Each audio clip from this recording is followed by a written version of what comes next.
And there we go. What seems like just mere seconds to you actually took me a couple days to get all of my plants moved out, the window cleaned, stuff moved around, and then I had to go all the way up into the attic and carry down all of my seed starting equipment and this unit that I just carry up and down the stairs to the attic as one piece. So that's 2 flights of stairs.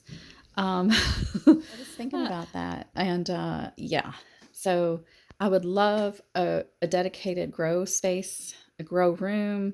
I would love a greenhouse that I could walk in and insulate and heat and grow stuff year round. That's not what I have to work with. So I made the best of my situation. And I guess about 4 years ago, I came up with this system that you see here that fits into my kitchen bay window. And I've made it work. And I have grown a lot of seedlings with this very simple setup to get started. And I want to encourage you to just work with what you have, work with the lighting you have, work with what you can come up with that can work in your house. This may not be ideal for everyone, but it works for me. And this will be my 3rd year to actually have a plant sale where I am selling and moving, I consider a massive amount of plants. Let's see, I think last year, well, I donated about 52 tomato plants to the food pantry, and I sowed probably, goodness, quite a few, and I donated to friends and family that equal amount. So, and then I kept some for myself. So we're looking at 300-400 plants that was birthed right here in this tiny space. So if I can do it, you can do it too. And most people don't need that massive amount of plants. So this would work. And it is tricky. And that's why I have to wait a little bit late to start. So right now it is February the 20th. The very first year I grew nightshades from seed in my setup. I started way too early. I was really ambitious, really wanting to get started. And then guess what? By the time mid-April into May rolled around, I had plants. I'm not joking. They were getting close to the top of that bay window. They were huge. I had to top them. Never topped peppers before. I did it that year. I really don't like to top peppers. So then I came up with a new timeline over the last few years that really works out for me. And that is to start kind of 3rd week of February is ideal. Or even, I have even started as late as the 1st week of March. But somewhere in that late February range is ideal. And then my plants won't be gigantic and I won't have to continually pot up, buy more soil for plants that I'm going to donate, give away, or sell. A little closer look at what I've got here and how I made it work. But first we got to say hi to Spike. He is about, goodness, 12, 14 years old. He is beautiful. He's got lots of little babies down in here, pups. I could actually pot these up and sell them maybe in the plant sale if I want to. I probably should because you can tell they're starting to get a little deficient. They're taking a lot away from Mama. And she's just gorgeous. Or he, I don't know. We call him Spike. I guess it's a boy. So I have a very narrow space. I think this is about 11 or 12 inches, the seat of this bay window. So I had to come up with a system that would work, and it took a lot of research as far as finding a shelving unit that I could manage that would fit onto this narrow space. And I ended up buying these foldable bookcases. And this is actually 2, and I have zip tied them together. I have to check that every year when I bring it down because sometimes they break. And this is what fit perfectly. It's not technically a grow rack. It's not technically even a utility cart that most people use. You see those in other videos, but it's foldable. So if I ever needed to take this completely apart, pack it, I could make these shelves completely flat once they're disassembled, which is easy. You just kind of flip up the shelf and then fold them in. So this is what I came up with. These foldable bookcases. Zip tied them together, and then I had to think about lighting. And for lighting, I have about 4 to 5 on each shelf, only 2 shelves. The plants that end up on this top shelf, they get natural light, and also I bought these. I've had these for at least, goodness, 3 or 4 years. Knock on wood, I haven't plugged them in yet. I'm hoping when we do this moment here in a second, everything is going to light up. So for the top shelf, these guys get light from the sun, because you can see there's a lot of open glass there.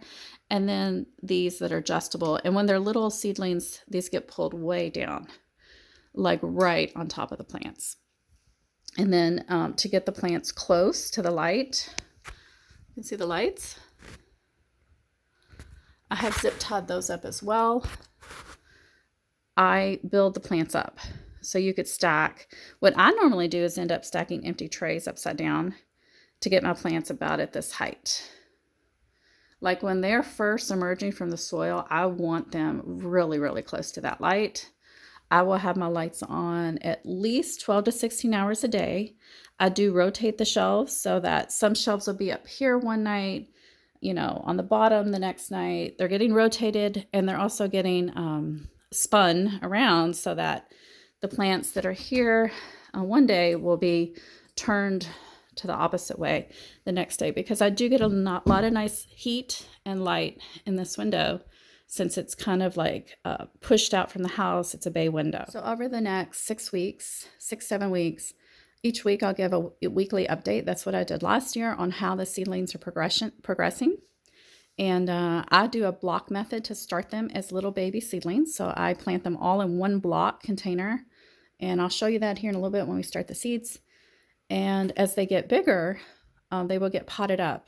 When they start going into that potting up stage, and they're in their own individual little pots, there's no way I can fit that many plants. So if I keep my schedule, my timeline, the weather is cooperating usually with me at that point where I can start giving these guys sunlight outside, and I will carry them in and out at night and in the morning. So it is a little bit of work, but for me, I have made it just work out for what I need to do. I've got 2 heat mats, and I do use these the first week until I get my peppers and eggplants to germinate, and then I will remove these. Normally I do not need to put my tomatoes on a heat mat. It's just those peppers and eggplants that need a little boost just to get them to germinate. It as soon as they pop out of that soil, you can turn the heat mats off, put them away. So this is really a week thing for me, like a 1 week, 10-day venture. If you don't want to invest in a heating mat, you could think of other ways to kind of warm the area up. Before I had heating mats, sometimes I would put my pepper plants over on the kitchen counter over top of the dishwasher when it's running, you know, when they're getting that break from no light, because I'm only doing the lights 12 to 16 hours. And I would use those other hours when they're off the lights to sit there on the warm kitchen counter with the dishwasher running. So there are ways around things. You just got to think outside the box, figure out a way to get your plants growing, because soon you can use the sun outside when it's warming up, as long as it's not freezing, to get those guys not only acclimated, which is a long process, but also to get them growing with the natural sunlight. So I'm a big proponent of using the sun as much as possible. I no longer start any cold weather stuff indoors. After 1 year of growing, 9 whole months I had this setup going. My family hated it. We had fungus gnats. It was just a big problem. So now I only use the setup for about 6, 7, 8 weeks, and that's it. So just one time a year, I have to hear my family groaning about the seed starting setup here in the kitchen, because this is a family space. So yeah, so think about the sun. How can you use it and still keep your plants healthy and happy? But there are some plants that we're going to have to get started in a controlled setting like this. One more thing, and then I think I've been talking for like forever, I feel like. I bought one of these silver reflective. Hey guys, the video cut off. So quick little insert here from me as I'm editing. Protect your eyes. So I was trying to tell you, I have this silver reflective liner that I put on the outside of my growing station, and that keeps the light inside and it doesn't bleed out too much, and it protects not only my eyes but my family's. And I would feel horrible if someone got damaged from the lights because I didn't use some kind of protection to keep that light bouncing. Well, not only is it benefiting our eyes to protect them, but this bounces the light from outside coming in and also the grow lights. So get yourself some kind of reflective silver. People even use foil, but somehow get that light bouncing, but also don't forget to protect your eyes. Maybe even wear sunglasses when you're working around grow lights. All right, guys, moment of truth for the individual lights, like these guys here. I'm gonna flip it and see if they work. And I don't have on glasses right now to protect my eyes because I need to actually look. Oh, and it looks like there is one there in the back. Let me go see what's going on here. Okay, so all of the ones on the bottom shelf are working. However, on the top, I've only got 4 working, and the 5th one back there is not coming on. The current works, so there is a cord coming out there and a cord receiving there, and that supplies these 4 over here. So when I unplug either end, it takes the power away from these 4. So the current is working, the light is not. And this is what I call a husband problem. I'm going to have to ask him what to do. I may have to go up to the store. I looked online because I was going to recommend these to you guys possibly, but they say that they don't sell them anymore. So this could be a problem.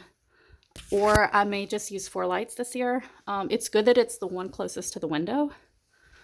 I think I could get away with just using these guys as is for this year. Yeah, so that is probably what we will have to do, and then think about it come next spring. But I may run up to the store, just have a peek and see if they still carry them. I got these at Walmart the year I bought them, which it's been several years. I'm thinking they were only 10 something each, maybe $12.99 each, $10.99 each. So this was a great little setup for me. It's been working. I wanted to keep it working until possibly we move and I'm able to have a bigger space. But yeah, this will work. Let's check the lights up here real quick. Plugged in. And I do want to say, don't forget, you can use a timer for your lights. If that makes your life a lot easier, or you're going to travel, definitely look into a timer. So this light came on, and it looks like all 4 are working. So let's check this guy over here. And these are like a natural daylight light, so they're all white. Okay, those are all working. This is good. So I think we're good. Even with that one light being out, I think we'll be fine for our grow station this year. So I just wanted to share this video of my simple kind of put together grow rack system that works in my kitchen, in my bay window, that takes up minimal space, but produces a lot of plants. So I think the cost that I put into this, goodness, let me think, 4 years ago, it's about 4 years ago, has paid for itself over the years because I have grown all of my starts that are for my summer garden, like nightshades, peppers, basil, sunflowers, not sunflowers, some types like coleus. It's paid for itself. So I encourage you, think about it, think about your space, think about what you have, and then just figure out a way to make it work. And don't forget to use your natural sunlight outdoors when it's nice. There's no reason you can't start hardening off your plants, getting them acclimated, and utilizing that free sunlight. All right, guys, stay tuned because next video, we're planting eggplants and peppers. Bye, guys.